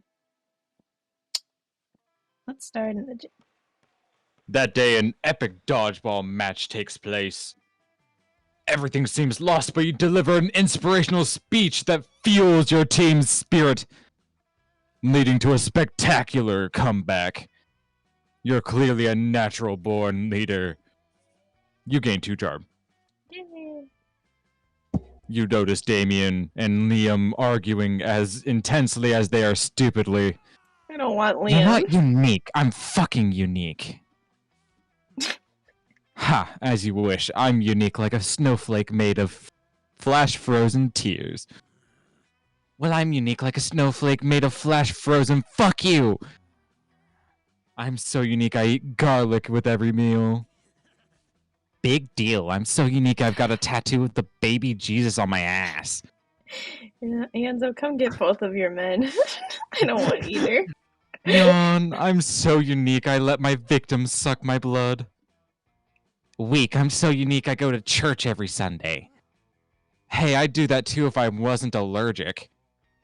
Would not. Would too. Bite me, alu turd.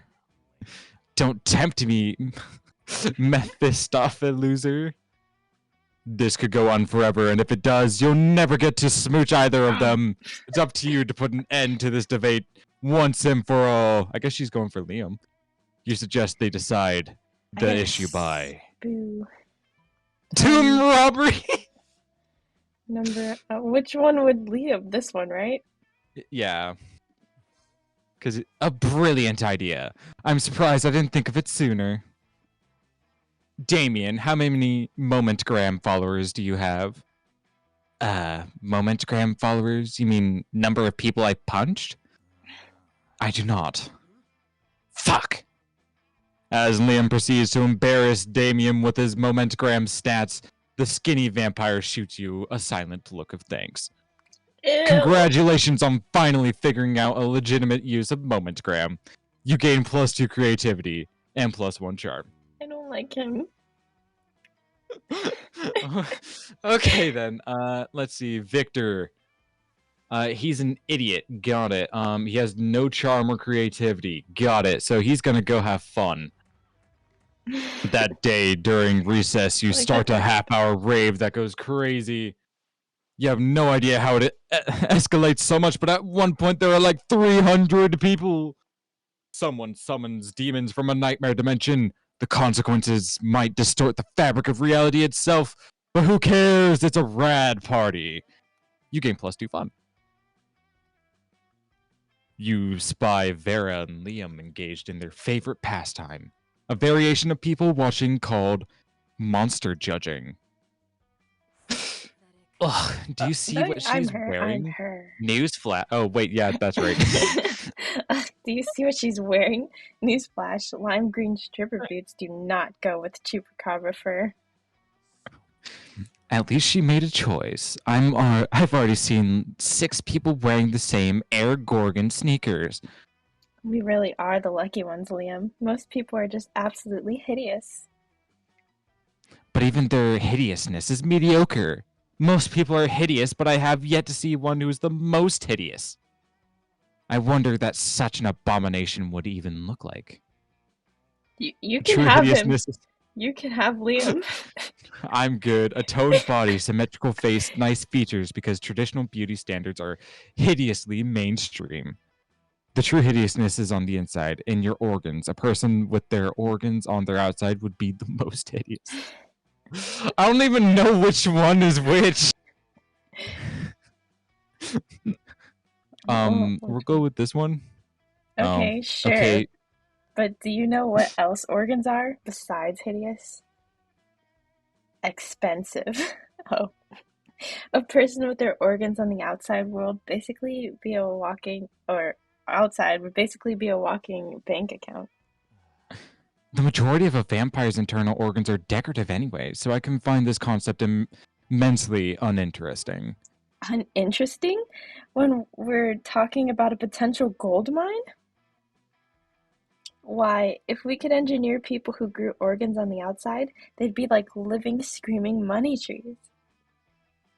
And enormous profits are anything but hideous. You know what is hideous? People with no understanding of financial gain like you. Look at how disgusted she is. You disgust me more than the annoying... Oh. Dick pics. Save daily. Scram before I delete you like I delete all of them. Wow. Oh, what?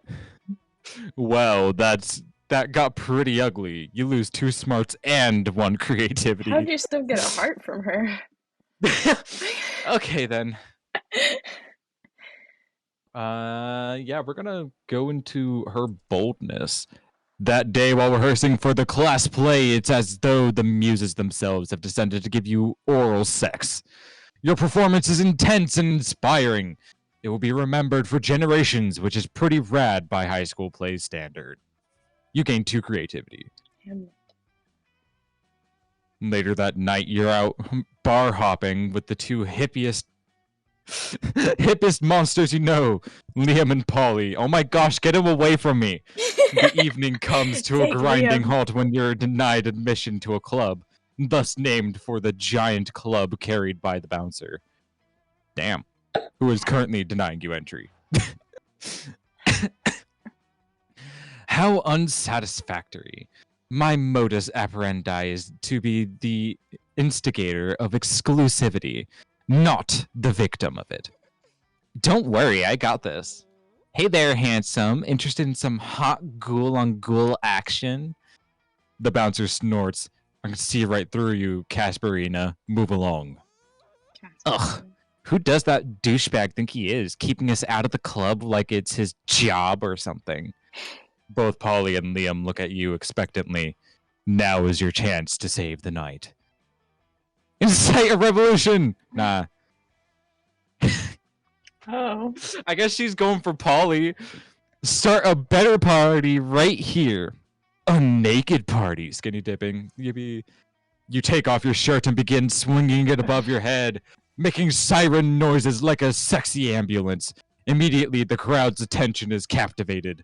You dance the dance of the uninhibited, moving with the grace and elegance of a coked-up giraffe. The crowd follows your lead. Ghosts and ghouls alike slip out of their skirts and skinny jeans. Mummies unravel their bandages. When the people inside the club see what they're missing, they flood to join in your naked rave. In the morning, over an epic hangover breakfast, you reminisce about last night's triumphs. What a surprisingly pleasant turn of events, and a rare opportunity to work on my moontan. I think my favorite part was when we literally fucked the police. Oh. Best night ever. Yeah, it was. You sure showed everyone the power of self-confidence, team spirit, and giving no fucks. You gained 2 boldness and 1 fun.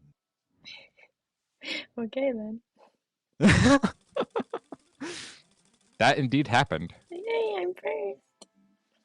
The exact same order. Let's go. Alright. I'm going to sit over here. You find Scott and Damien shoveling hot dogs and mashed potatoes into their mouths while Coach cheers them on. Oh. Let's see. How would we voice this guy? Boy. Go on, boys. Munch your way to victory. Ah, there is no truer sport than eating contest. 10th crotch? Shizm Lemyth. It looks like it's a pretty fair fight so far, but where's the fun in that? Time to step in and tip the balance. Distract Scott with surprise fireworks, slather Damien's dogs in holy ketchup. Wait. Rip Damien. Oh. Yeah, okay. You pull out your bottle of Brother Caliente's father, son, and the Holy Ghost pepper ketchup, and dump it on Damien's dogs. Yeah, finally a sauce hot enough for... Oh fuck! My soul is melting! Power through, Damien. The heat you're feeling is just the fire's determination. No fire I can handle. This ketchup is fucking consecrated. I'm having an allergic reaction. Oh no. Allergic reactions are just weakness leaving the body, Damien. Keep it up. I'm pretty sure that's wrong and dangerous advice, Coach. I quit. Well, I guess that makes Scott the winner. Congratulations, Scott. Hooray! I love winning. Great, hooray. Now, will someone take me to the nurse's office? I am so sorry, Damien. Hooray! I love helping. Scott rushes off carrying Damien's smoking body, and you rush just a little closer to Scott's heart. Anyway, I really don't want Damien. Hey, is the Moon Prince an option? You know what? That's what I'm curious about. You're just about to take a bite of your sandwich when some douchebag rips a hole in the fabric of reality. It is I, the interdimensional prince! I have searched far and wide for a hero capable of solving a most fiendish riddle for me. The riddle of how to get my TV to switch from HDMI to HDMI 2. I've tried everything short of actually using the remote control. You heave a deep sigh and accompany the prince to his dimension, where you solve his problem by using the remote control. You truly are both wise and generous. As a thank you, please allow me to teach you of one of my kingdom's customary rituals. Perhaps laser communion might interest you, or reverse baptism, or eggs. The choice is yours. The ritual where you give me a pile of money and go away? No. No, romance him. Yeah, romance I want to him. romance him. We have a ritual for this. The Hopefully ritual of can. making up rituals. It's why we have so many dumb and bad rituals. First off, we get incredibly high on interdimensional weed. Oh. Then we pretty much do whatever we want and then make it illegal for people not to do that thing once a year. Sounds good to you. You guys get ripped and invent a holiday called Shrimp Christmas. Shrimp Christmas. It's Christmas, but everyone just gets stockings full of shrimp delivered by a giant shrimp. Oh. It becomes so popular that it leaks into your dimension, what replaces actual Christmas. You gain 4 creativity. Oh, I don't think we can romance him. Too bad. Let's see. You take your seat, and if you didn't know any better, you would say that it seems like Vera and Polly are almost more interested in their phones than they are in you. Also, And I'm sorry. you I really know better. didn't have a chance to talk to Damien yet. It's fine. I don't have to romance him. Probably not going to. I'm probably going to romance these two. And you know that, yes, that is exactly what's happening right now. It's nothing personal, Victor. It's just that Polly and I are very engrossed in texting our financial slave. Yeah, it's pretty hard to compete with some guy whose fetish is buying you anything you want. That's my fetish too. Not buying things for people, having people buy things for me. Duh.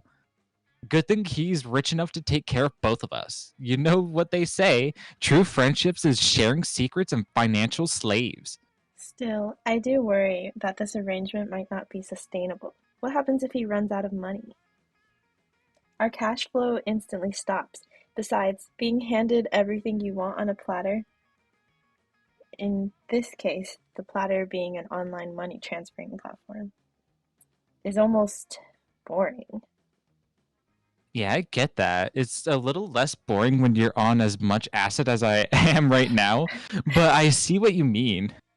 If we could somehow turn this into a business venture, then maybe it would be get interesting, and we could continue to profit even after he's gone broke from catering to our every whim.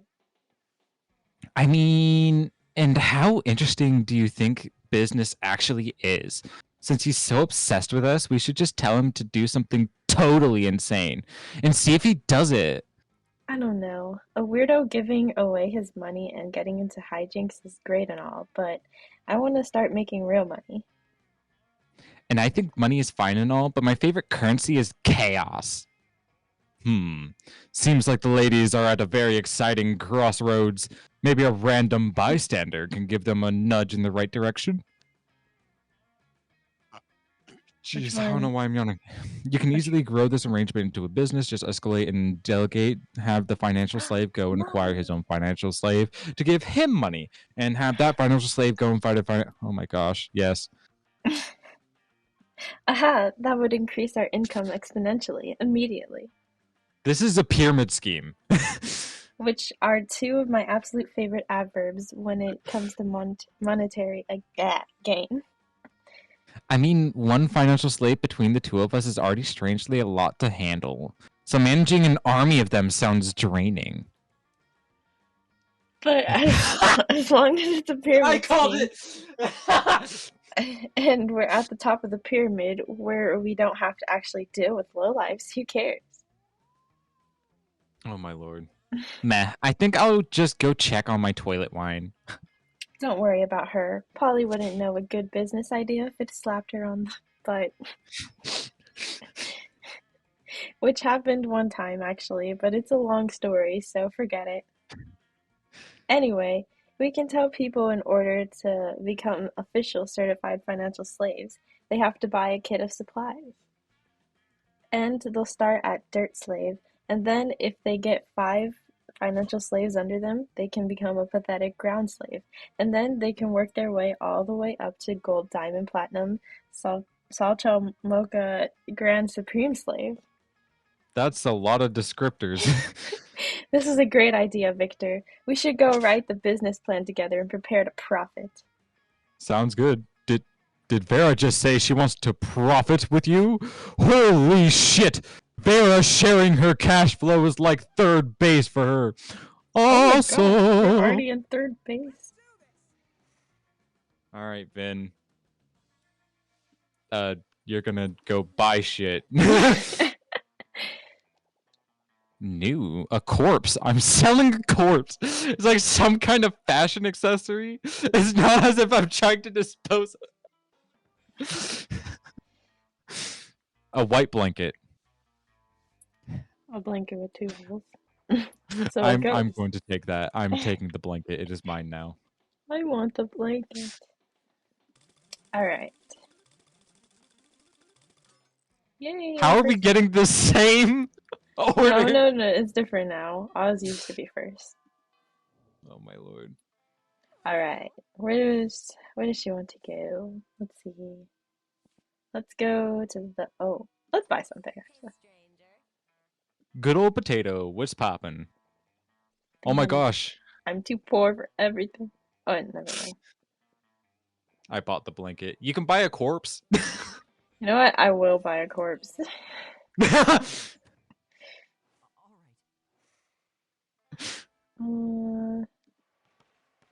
That day, an epic dodgeball match takes place. Look at him go. Shit. The match is so intense, and both teams are so into it that you decide to raise the stakes by setting part of your charm against part of the other team leader's charm. That commitment amazes your whole team, and their spirit is fueled by determination. Finally, you win and take 2 charm from the other team's leader. She is now a bit less fabulous. There you are, swiping through potential master match dates. Okay. Then you spot Scott pacing and muttering to himself in distress. You can't bear to see someone so adorable in so much pain, so you might as well try to ease it however you can. Oh, hi there, Oz. Do you think I'm adorable? Yes, in fact, you were literally just thinking that. Anyway, the other day I was out in the forest trying to find a quiet place and large branch to do some pull-ups before the big sports game, when suddenly I was approached by all these talking forest animals. They were pretty big for forest animals, and I'd never seen animals that can talk like that. I mean, other than us werewolves, if you're counting us as animals. And they were just so fuzzy and adorable. But they said they were impressed by my pull-ups and my muscles, and that I was even more adorable. So the nice little forest animals with giant heads made me their king, which was really, really flattering. I just don't know anything about ruling. What'd you say? Bro's on shrooms right now. I'm not sure if I'm good enough to be a king. Aw, poor Scott. It's up to you to help him rally. Scott, a good king I is a accidentally strong tapped. ruler. Oh. Alright, Strong ruler. Physically strong. If you can do 100 push-ups, you can be a good king for sure. True royalty has to be inside you all along. Why else would your eyes be royal blue? Wait, there's a wrong answer here, isn't there? I don't think he cares for his eye color. I think, I he think... likes muscles. He's a muscle head. Okay, strong, but I'm strong. When I heard strong leader before, I didn't know it meant actual normal strong like Scott strong. I can do 100 push-ups. I can do 200 push-ups. That's double the amount, right? Does that mean I could be a double king? What could that even mean? Does that mean I get super king powers like flying and mind control? You're not even sure what the logical foundation for that guess was. Or even better, I might get a tiny crown on top of my regular sized crown. What a luxury! Blessed be the day you come to understand Scott's train of thought. So, daydreaming about my king powers and tiny crowns before doing the 200 push-ups is a bit arrogant of me. I can always ask the furries later. Furries is what I've decided to call those giant furry talking forest animals for short. Oh no, wait a minute. Thanks for helping me get my confidence back, Oz. You should come meet my furry friends sometime.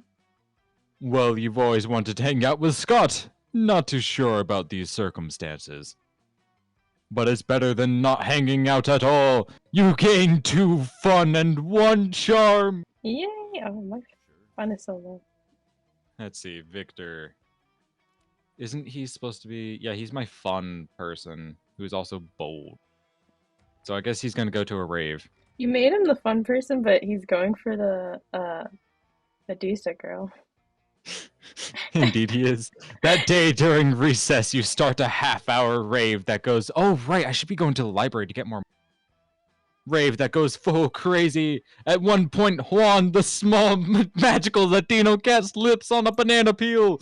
You start to laugh at him. He asks you to stop, but you don't. You laugh so hard that at him that you somehow steal 2 fun from him. Hooray! You notice Vera standing in the corner, pissed. What looks like a fresh braid of the back of her head is actually 2 of her snakes fighting. Poisons flying everywhere. Oh, I'm okay. It's just Hissy and Bob having another disagreement. It happens. This time they can't decide whether Miranda's domain should be called a kingdom or an empire. And it's like, who cares? I'm telling you, if they weren't my hair, I would sell them to Thailand, where they eat snakes. Decapitate them to set an example. You totally rock some bangs. Oh my gosh, yes. Put them to work to build your evil empire. Oh, shouldn't like that. No, no, no. You misunderstand entirely. You see, they are working. They're just, very, very, very bad at it. I mean, have you ever tried to teach a snake to orchestrate a coup? It's like herding cats. Except instead of cats, they're snakes, and instead of hurting them, you're teaching them to undermine a sovereign government. Yep, coup d'etat. And so, instead of sowing the seeds of dissent through a calculated disinformation campaign, the dumb things end up arguing about what empire means. I've had it. Vera takes her comb and starts violently beating all the snakes. Oh. You're pretty sure that's not how combs work, but you decide to split before she tries the same trick on you. You lose 2 charm and a boldness. Damn. Hi, Emily. I didn't know you Emmy. were home. Sorry. Jemmy Maria Stargazer, how dare you stream when I'm not at home? Also, you promo in chat. Yeah, that happened. Damn. It's okay. She's the We're one still that's gone streaming, to the though. party. That day you skip class and just hang out in the bathrooms because you respect no authority. But you don't stop there. You want the world to know how reckless you are for the rest of eternity. So you do some graffiti on the wall. No way! The graffiti says, I'm bold as fuck. And you know what? It turns out the wall is a magical wall that grants wishes. What a wall! A deep voice resounds from within the walls and says, well, not bold as fuck, but maybe a bit bold. And then you gain 2 boldness. Oh, we're doing good. It's been Boy, fun. that's an opinionated wall. This game is great. Anyway, Also, lucky is all the audio good? But yeah, it's been fun. later. This is our second playthrough. Yeah, we're it's just so goofy and stupid. Enzo was rejected. Later, you, Prolly, and Damien are practicing battling, Also, which is I noticed, stealing bats and Enzo, I hiding them in noticed people's something. lockers. Enzo. Hmm? You always call her Prolly. Yes? It's Polly. No, Prolly. No, there's no R. Nope. There's an R now. Oh, is it? I can hear the game. Is it supposed to have some music in it? Can you hear it now? Turn down the music a little bit.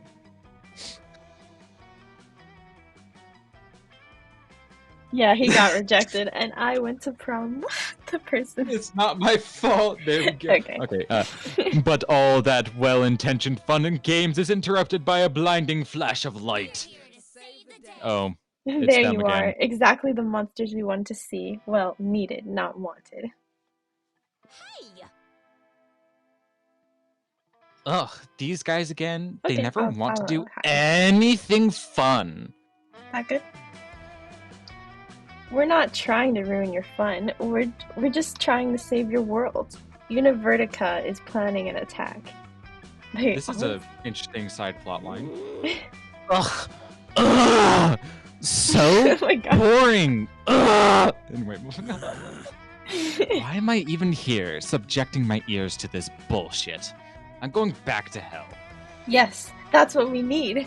Our partner on this mission, Rabaru, died right after discovering Univertica's weakness.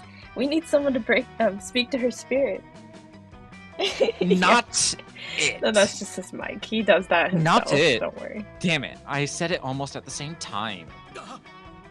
But I'm allergic to helping. This is a serious health issue. But I'm prettier, so I shouldn't have to do anything ever. Guys, seriously, the world will end if you don't help us. We don't care who, but one of you needs to step up.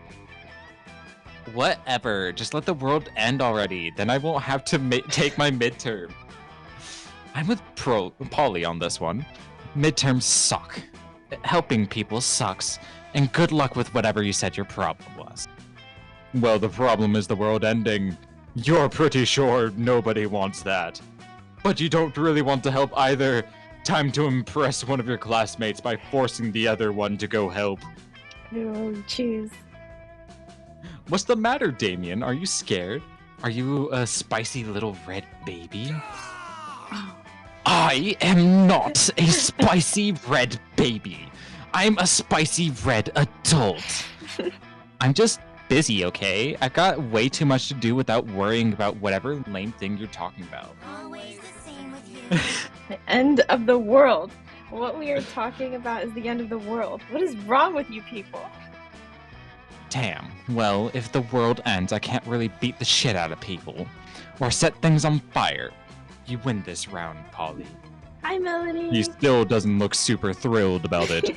But he bounces down to the underworld to search for the Coven's lost ally. After a while, he returns. Oh my gosh, hi, Melody. What do you mean it sounds like me? Hold on. Found your pal. She says Univertica is allergic to penicillin. Hope that helps because it takes a full 20 minutes out of my day. Emily, he's more Liam than No! No, he is more Liam than this person. No! I'm Yes, old, they're man, both man, edgy. Penicillin. No, I'm not edgy. You are edgy. Of course, we should have known. We must save the world. Thank you for this, Damien. You have saved the world. Truly, you are a hero. Somehow we've now saved the world twice in this one playthrough. Bye. Yeah, sure, whatever. Bounce off so I can get back to rating butts on this butt rating app I just downloaded. Truly, you are the worst. Here's hoping the universe stays safe a while longer so we don't have to deal with you all again. In a flash of light, the Coven is gone, leaving you, Damien, and Polly in peace to not worry Emily. about all that stupid world-saving stuff. Liam is the person who rejected him. Yeah, he's the one that I tried romancing last time, and he said, ew, I like blue inanimate objects. Hey, Vin, thanks for covering for me. That was pretty spicy yourself. Hell yeah, it was! The important thing is you impressed Polly, but also the world didn't end, which is cool too. You gained 2 boldness and 1 charm. That weekend, something happened to Something happened to Victor! Sure. Sure. Weekend time, you're with Miranda, Liam, Oz, and Potato in Liam's apartment. Because tonight is game night. Damien and Scott are late. How Liam. surprising. Ring. Hey guys! We brought a friend. Hope it's okay, Liam. She's totally cool and into board games. Her name is Olga. You do realize we can see that's just a huge owl bear, Did you poorly read disguised Emily's? as a high schooler, right? Enzo. Emily's talking Enzo, please to stay you. away from the mic before I asked. I asked for a restraining order. You like my mic? It sounds wonderful. Rude. Yeah, Liam. You don't see us accusing you of being a huge owl bear poorly disguised as a high schooler.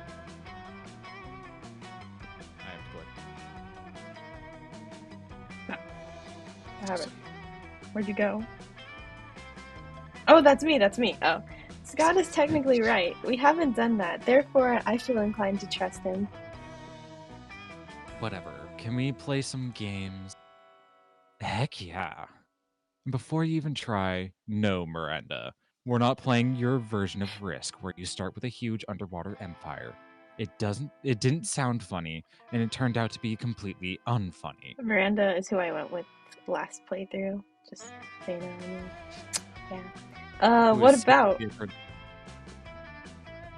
No, not werewolf either. We won't play that until you learn you're the werewolf only when you get the werewolf Thank card. you for stopping and by, not just Melody. always. Hope you have a good day of work. Yeah, I hope you work well as well. You know these emotes? Oh, okay. Not Cards Against Humanity, Monster Kind. Or, my bad. Not Cards Against Monster Kind, Damien. It requires no strategy nor skills aside from making vulgar jokes. That's what makes it fun! Anyway, we get it. You like it because it's totally wrong. Today we're enjoying a refined and complex Euro game. And, you know, it's a Euro game because we'll spend Thank you, more time Emily. I learning have my the water rules right here. than actually playing. For once. It's called Chess 2. Enzo, drink water too. Anyway, moving Oh. on. It includes deception, dice, deck Oh, building, stretch. an auction Good. system, dozens of figurines, and a hexagonal tile play. Oh my gosh, I know exactly what this is! After 3 hours of learning the rules and an extra hour for proper setup, you start playing. But it isn't long before Olga starts wreaking havoc and destroying everything. Pochi, hi! Oh my gosh, hi Pochi. Oh my gosh. What I will hydrate with Dr. Pepper. Also, Jemmy, it's your turn. Huh? What? What about me? It's Miranda. Oh. Eee, this is not nice. Ugh. Okay, brace yourselves. Olga might not actually be a wild owlbear disguised as a high schooler. We thought it would be cool to sneak a wild owlbear into game night because of reasons.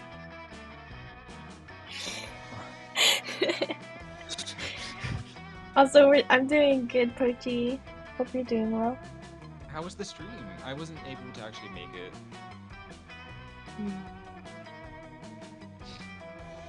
Toast.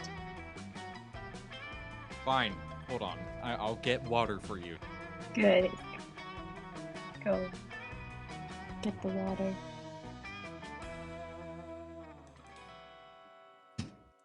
Here, this is the sound of the water.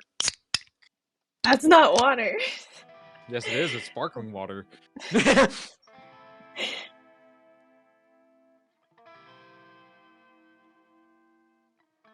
Oh, that's nice. I hope you enjoy your break. Yes, I beg of you, Moose. Stop moving close and far from. What if I like to let you have all dynamic sound quality? Grabs the chunk. No, listen. For the one character, I forgot his name. He kind of needs bass boosted mic, the demon, because he always is yelling. Say if it's him. Damien. Yeah, Damien. Okay. Nice. Thank you for liking. Oh, it's my turn. I just realized that. I'm sorry. Sorry. We thought it would be super nice and inclusive for owlbears. Oh, tabbed out. Whoops. My apartment. Or, my bad. My apartment! My beautiful and minimalistic decorated apartment is being destroyed! Isn't this the end zone, Emily?